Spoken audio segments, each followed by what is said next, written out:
আজকে আমরা বিশালগড় থানা থেকে সকালবেলায় সিআরপিএফ, টিএসআর এবং পুলিশ এসকিউ মিলে আমরা প্রচুর ৭৫-৮০ জন লোক আমরা বেরিয়েছি।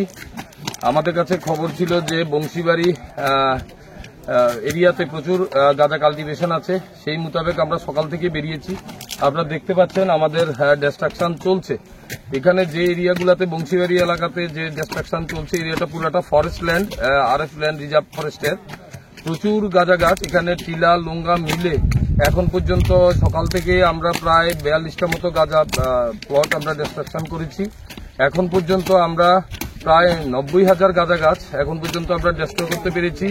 আমাদের ডিস্ট্রাকশন চলছে, কন্টিনিউ চলবে এবং আরো কিছু ইনফরমেশন আমাদের কাছে আছে যে আমাদের এলাকাতে আরো কিছু প্ল্যান্টেশন আছে, সেগুলো আমরা দৈনন্দিন আমরা বেসিসে আমরা কাটবো এবং আমরা যে নেশামুক্তি যে আমাদের যে রাজ্য সরকারের যে ইনস্ট্রাকশন সেটা আমরা কমপ্লাই করব কাটবো এবং আমরা যে নেশামুক্তি যে আমাদের যে রাজ্য সরকারের যে ইনস্ট্রাকশন সেটা আমরা কমপ্লাই করব।